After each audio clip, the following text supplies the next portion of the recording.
Terima kasih Bapak Ibu semua. Untuk acara selanjutnya yaitu acara inti tausiah pengajian bulanan yang akan disampaikan oleh Al-Mukarram Bapak Ustaz Aulia. Untuk itu waktu dan tempat kami persilakan.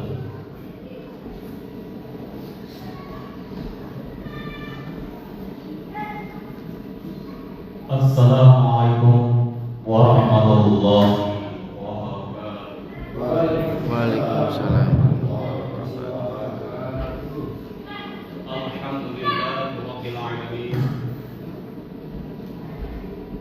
Alhamdulillahilladzi hadana wa ma kunna linahtadiya lawla an hadana Allah.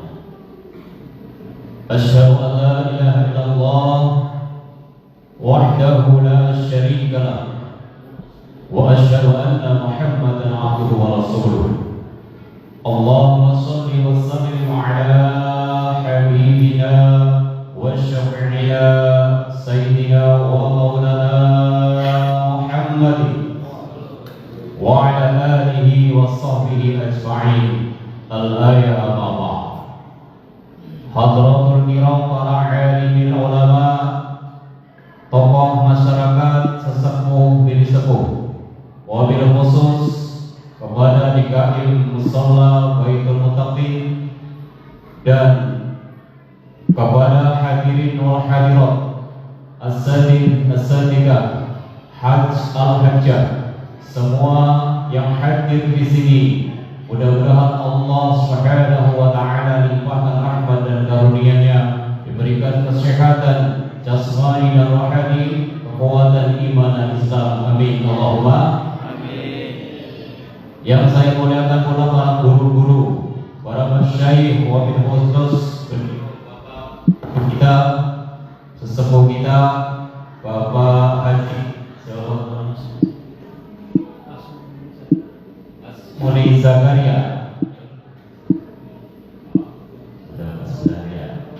bahwa beliau sesepuh kita, mudah-mudahan beliau panjangkan umurnya, diberikan kesehatan dan taat kepada Allah, istiqomah hingga mencapai kepada keridhaan Allah Subhanahu wa taala. Sesepuh kita, guru kita, masyayikh kita, Bapak Haji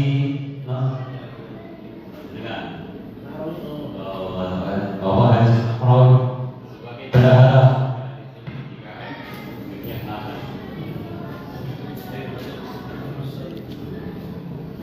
ya, mudah-mudahan beliau senantiasa diberikan kemudahan segala urusannya sehat dan diberikan panjang umur.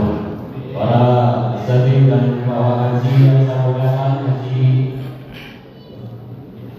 Yahya, Bapak Haji Yahya yang saya muliakan, kepada beliau mudah-mudahan kita doakan semua menjadi orang yang mutakin dan biasa dalam berusaha kesehatan di dalam istiqomah menjalankan ibadah kepada Allah Subhanahu wa taala.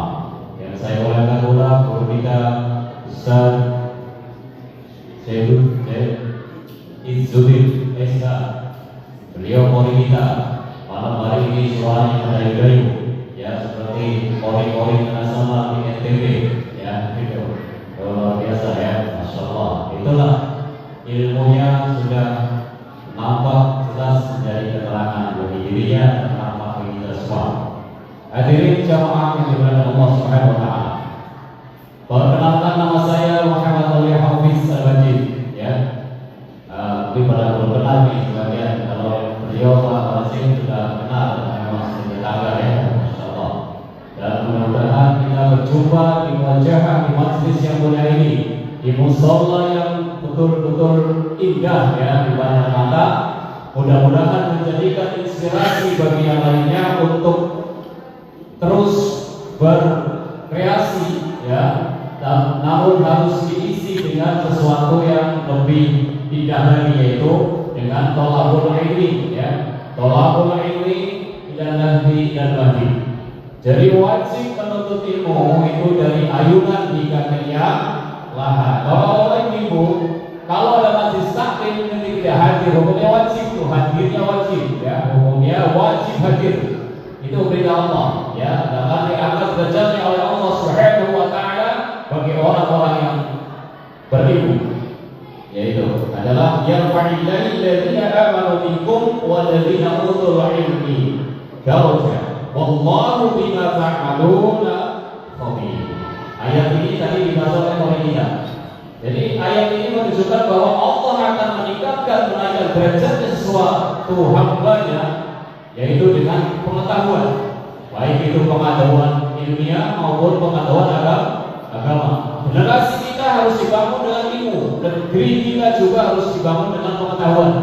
Itu kalau Rasulullah SAW, ya, faman aradahuma fa'alaihi faridaini. Ketika ingin mencapai kedua-duanya dunia dan akhirat, maka harus mencakup, harus belajar melalui ilmu, harus mencapainya dengan pengetahuan. Oleh sebab itu, ingin ilmu pengetahuannya barokah, maka seorang murid harus mahabbah dan memuliakan gurunya, ya, harus taat dan memuliakan gurunya. Kisah Sayyidina Ali radhiyallahu wajah mengatakan, aku rela menjadi budak sekalipun apabila saya bisa mendapatkan ilmu walau satu huruf, walau huruf, demi ilmu, ya, siap dan rela itu menjadi budak sang mursyid atau sang guru. Maka seorang yang menjadi murid, apabila kita seorang murid tidak ta'zim, tidak memuliakan gurunya, maka ilmu tersebut tidak ada manfaatnya sama sekali. Itu jaminan dan peringatan dari Allah dan baginda Nabi Muhammad sallallahu alaihi wasallam. Oleh dalam kiasan lain juga dalam hal ilmu merupakan cahaya, sedangkan kebodohan adalah kegelapan. Orang yang mempunyai ilmu akan diterangi jalan pengetahuan.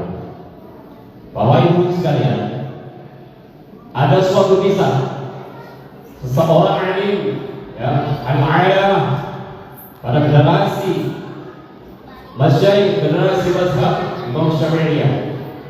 Ada suatu kisah diterangkan bahwa pilih mana, harta atau ilmu. Ya, dalam hal ini ada memilih ilmu, karena ilmu akan menjaga harta, sedangkan harta tidak bisa menjaga ilmu.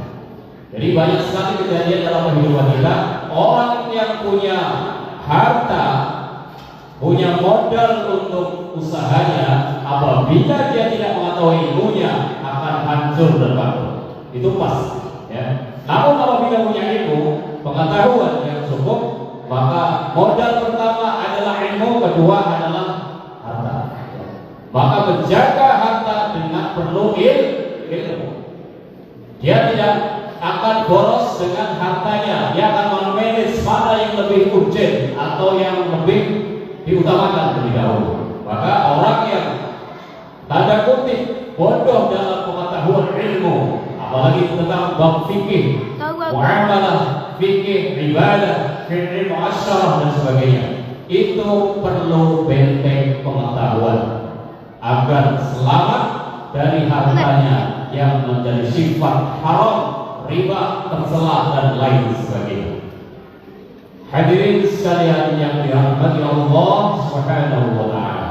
Ini nasihat buat diri saya pribadi yang dhaif, yang fakir, ya, ilmu. Maka saya adalah orang yang betul-betul haus dengan ilmu. Di majelis ini kalau saya nggak ada tugas juga untuk mengajarkan, karena memang sama-sama punya kewajiban, menyampaikan ilmu juga wajib, belajar juga wajib. Saya akan hadir di majelis. Barang siapa yang di dalam satu majelis dia tidak menghadiri, maka orang tersebut termasuk dikategorikan dosa besar, karena wajib cari ilmu. Datang hadirnya di majelis itu wajib. Duduk saja itu udah wajib datangnya.